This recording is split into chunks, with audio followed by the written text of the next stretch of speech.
bird.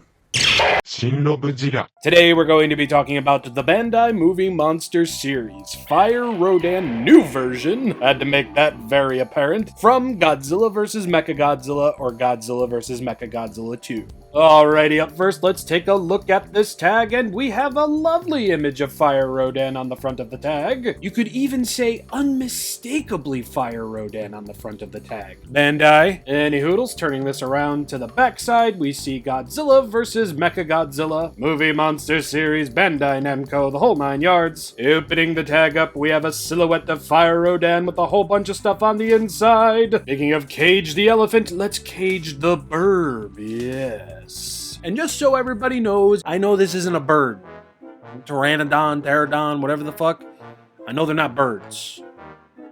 They got wings and they go flap, so they're birds! And now we can turn the figure to the opposite side and really get started. So right up front, Rodan is going to be mostly red with cream colors scattered about on him with an assortment of black shiny paint. Wing-wise, we've got some pretty basic detailing going on here. Got that aforementioned cream color, we've got this stuff over here, some nice dotty little details that look like scales over meow. And for the most part, I do think this looks rather nice, although I think it would have looked cooler had we gotten some of those crazy looking veins on there. Even if they were just painted on, they didn't need to be sculpted on. I'm aware I'm asking too much, but you know, I'm always going to ask for more. Decent enough paint, lovely detail that you can feel. It's all rather lovely stuff. We are going to get a little bit more of that on the back of the wing over here. As you can see, there is going to be a major differentiation between membrane and scaly membrane part thing. Rodan's fingers over here are going to look like they're armor plated with some black shiny paint for the tips of the nails. It's a detail you might miss, but it's a detail that is indeed present. What I love is the details carry over to the bottom of his fingers into his little palms over here. It's gonna be like that on both sides, and I really do enjoy the fact that Bandai went that far out for this. Good stuff, Bandai, good stuff. As for the opposing wing, more of the same. Creamy paint apps with some smooth details, some scaly, dotty looking details, some more other details. Same for the very back of the wing, although this time we have TM Toho Company Limited instead of Bandai China. And I guess since we're back here, we can look at Rodan's back. Nice, wrinkly, scaly looking details with some spikes, which upon first looking at this, I thought these were painted a brighter red, but I don't think they are. I think it might just be very thin vinyl over here with the light catching it and such. Yes, I don't believe this is another Baragon situation. This, I'm pretty confident in saying, it's just the light catching it. It's not bright red. Although, I might be wrong. Yeah, maybe. Who's to say? Gonna get some lovely little details on Rodan's stumpy little tail, and then just a whole bunch of dead space. Yeah, I really don't know how they could have counteracted that. Plus, this is on the back of the figure. Who cares? Now, moving into the neck. Yeah, that's a glue seal. Moving on, more fantastic detailing for the back of Rodan's neck with his spikes over here. Spikes or horns, whatever. And turning the figure to the side, those wrinkles are going to turn into armor-plated looking scales over here that will be outfitted in that creamy paint app. And I think it looks pretty dang good. Now, before we talk about the head, the underbelly of Rodan over here is going to be outfitted with some very, very nice spiky detailing. More of that armor-plated looking skin. And again, that creamy colored paint app. I kinda wish that the spikes on his underbelly were a different color. They're not really all that much of a different color on the suit, but had these been, I don't know, maybe white or a little bit of an off red, I feel like it would have looked cooler. But enough of my own damn opinion, let's take a look at the legs. The legs are short and stumpy, and his kneecaps look like eyeballs peeking out of his bones. Ew. And the details are very, very nice, as to be expected from Bandai. Rodan's toes will be the exact same color as his beak and fingernails, or claws, I guess I should say. And then we're gonna get some detailing on the underside of Rodan's tail and more blank dead space vinyl. And here we have the backside of Rodan's legs, pretty much doing the exact same thing minus the eyeballs and no painted dew claws. Bit of an articulation spoiler right here, but this overall image right here is just hilarious. Whee! Oh yeah, nothing really much on the bottom of the feet. So, taking a look at Rodan's head. Rodan will be sporting a dark mustardy yellow for his eyes with some very plain black pupils. Pupils that I do believe are part of the mold. I can see some separation going on there. Nice. We'll be seeing the exact same thing for the other side, and from a front-on view, he really doesn't look all that bad. On the top of Fire Rodie's head, we're going to get some really nice details, especially on the brows over here. From this angle, Rodan actually looks angry. He doesn't look confused, or like he's trying to look over the person in front of him while at the movie theaters. And from a further back front-on view, he looks a little bit more triumphant, kind of like he's standing on top of the mountain and shouting, "Dragon!" So it's better than, emotionally confused penguin Rodan.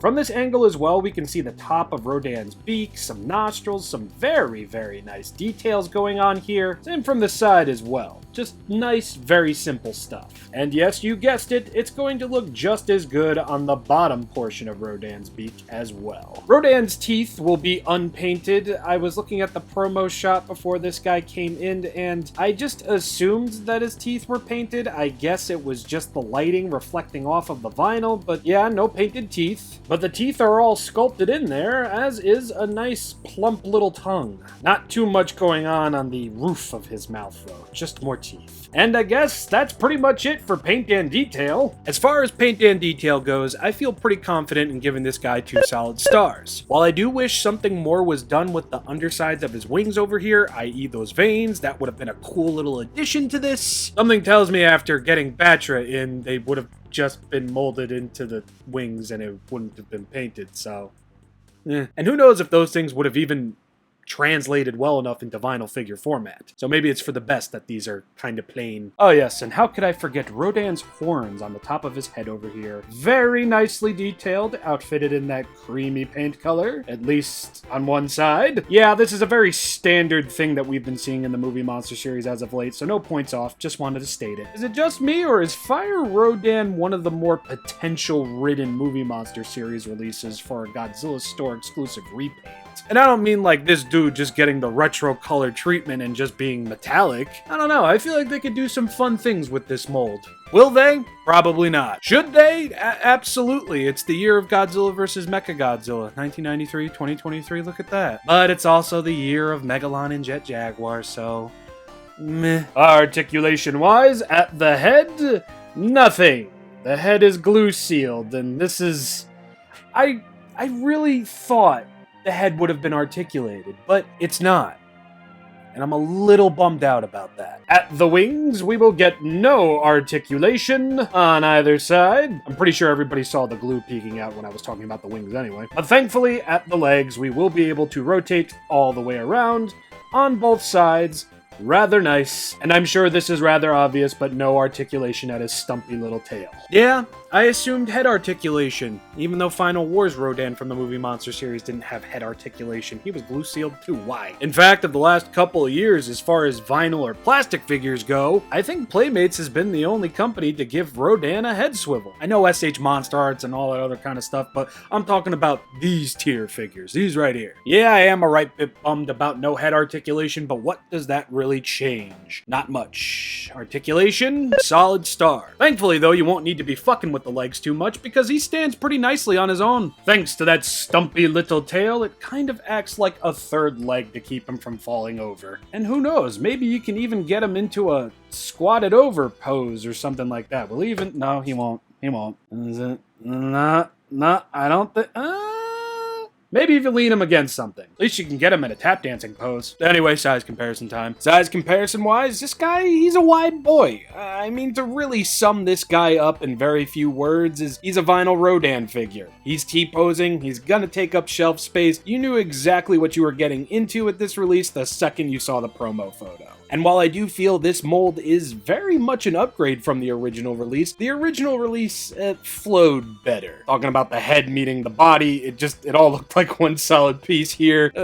Yeah. But for the most part, I really enjoy the vibrant look and feel of this figure. I like that I finally have a vinyl Fire Rodan figure. And who knows, maybe I'll feel more compelled to pick up an older Fire Rodan figure after getting this guy in, because there are differences between the two molds. Some more obvious than others, I'm sure. But likewise, I'm happy we have it. We have Godzilla, we have Mechagodzilla, and now we have Fire Rodan. All we need next is Baby. Come on, Bandai.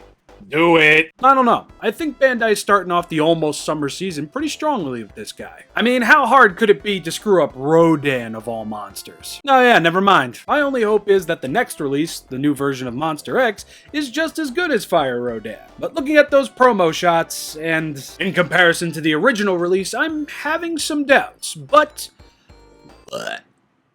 Disgusting! Let's wait. I have been ShinRobjira. I do so hope you all enjoyed this review. If you did, leave me a like, and you guys should subscribe. I look at my analytics. I see that 60-something% of you who watch me aren't even subscribed. Come on, subscribe. Join the family. I'm the movie monster series guy. This is my main shtick. Come on. Join me, please. And if by some stroke of luck you really enjoyed this video, I have a Patreon that you can check out, and for $1 a month you get access to a whole bunch of stuff. Early videos, photo sets, patron-only voting polls, decide my fate on what I talk about next. And eventually we're gonna start up a patrons-only bake sale. ShinRobjira chocolate chip cookies, they taste like pasta and meatballs. But anyway, I will see you all on Friday for a review of this big lug. You see what I'm doing there? Hope you all enjoyed this one. See you next time.